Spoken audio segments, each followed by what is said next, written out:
안녕하세요. 스윗밤입니다. 오늘 함께 나눌 책은 고미숙 작가님의 읽고 쓴다는 것, 그 거룩함과 통쾌함에 대하여입니다. 북드라망 편했습니다.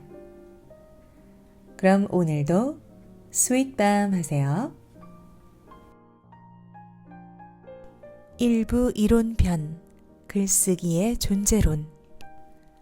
산다는 것, 안다는 것. 산다는 건 선다는 것. 2019년 어느 토요일 오후 가미당의 본거지인 꾀봉빌딩 2층 장자방에서 한창 토성 수업 중인데 옆방이 왁자지껄하다. 모든 사람의 시선이 쏠리고 지나던 학인들도 발길을 멈춰선다. 주인공은 다름 아닌 8개월쯤 된 갓난쟁이 겸재. 가미당에서 만난 백수 청년들이 서로 사랑하고 결혼해서 낳은 아기다. 아기는 그저 여기저기를 둘러보면서 뒤집었다 기었다 할 뿐이다. 그러다 힘이 좀 생긴다 싶으면 책꽂이를 짚고 두 발로 선다. 순간 사방에서 박수가 터져 나온다. 존재 자체로 기쁨을 유발한다는 게 이런 것인가? 그저 섰을 뿐인데, 다만 두 발로 섰을 뿐인데 이렇게 격한 찬사를 받다니. 순간 새삼 깨닫게 된다. 인간은 직립하는 존재라는 것. 뒤집고 기고 구르고 벽을 잡고 일어서고 결국 두 발로 선다. 그렇구나. 산다는 건 곧 선다는 뜻이구나. 두 발로 서는 데부터 삶이 시작된다.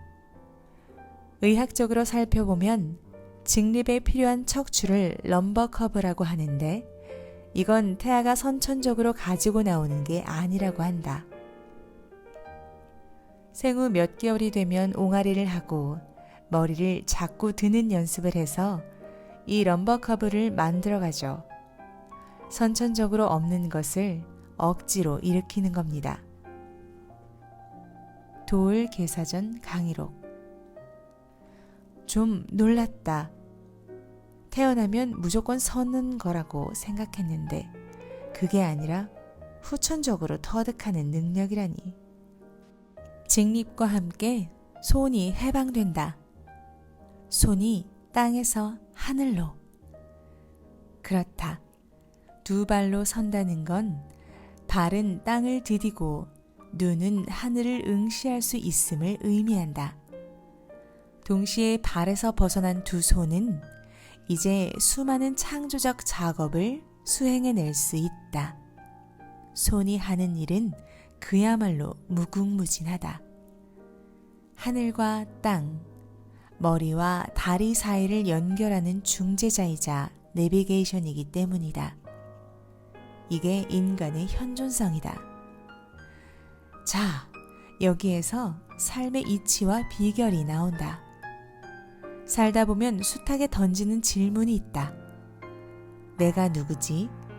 어디로 가야 하지? 어떻게 살아야 하지? 그때 환기하라.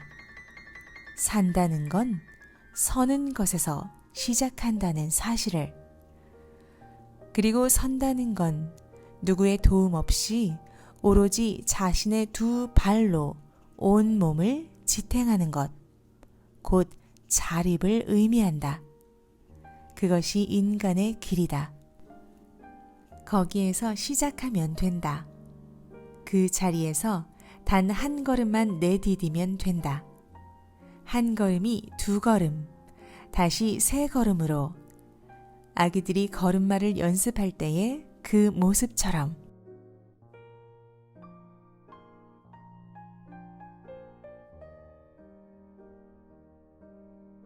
이 원리를 인생의 주기에 적용해도 다르지 않다. 유년기엔 부모나 어른들의 배려와 돌봄이 필요하지만 청년기가 되면 모름지기 자립을 해야 한다.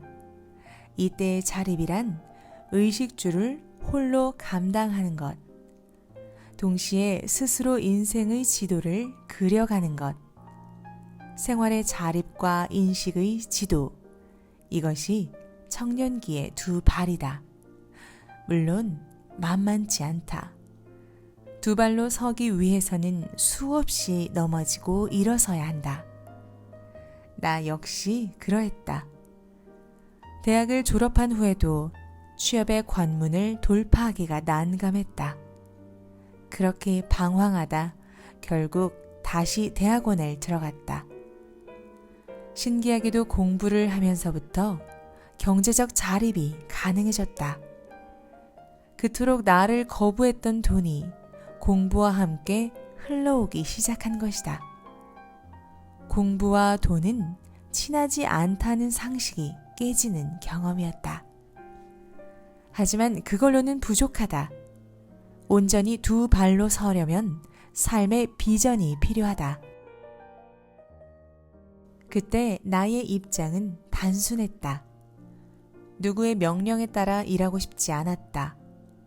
연봉에 매여서 살고 싶지 않았다. 그런 길이 가능할까? 가능한 길이 딱 하나 보였다. 바로 글쓰기였다. 글을 자유롭게 쓸 수 있다면 누구에게도 머리 숙이지 않고 월급이나 노후연금 등에 매이지 않고 세상의 기준에 맞춰 억지로 살지 않아도 될 것 같다는 확신이 들었다. 자, 이제 길은 정해졌다. 문제는 과연 나에게 그런 능력이 있는가였다. 지적으로나 문장력으로나 나는 너무나 바닥이었기 때문이다. 갓난아기로 치자면 뒤집기 수준도 안 되는 상태였으니 말이다. 하지만 그다지 좌절하지는 않았다. 그때 내게는 시간이라는 엄청난 자산이 있었기 때문이다. 남들이 1년 걸리면 나는 2년, 3년 하면 되고 남들이 5년쯤 걸린다면 나는 10년쯤 하면 된다. 왜? 달리 하고 싶은 것이 없었고 달리 할 것이 없었으니까.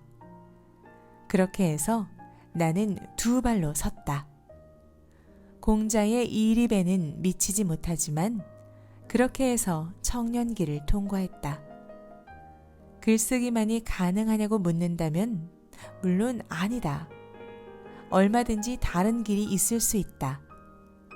분명한 건 뭐가 됐던 생활의 자립 그리고 생사를 관통하는 인식의 지도가 없이 두 발로 서기는 불가능하다는 사실이다. 또 하나, 수많은 길 중에서 글쓰기보다 더 확실한 럼버 커브는 없다는 사실이다.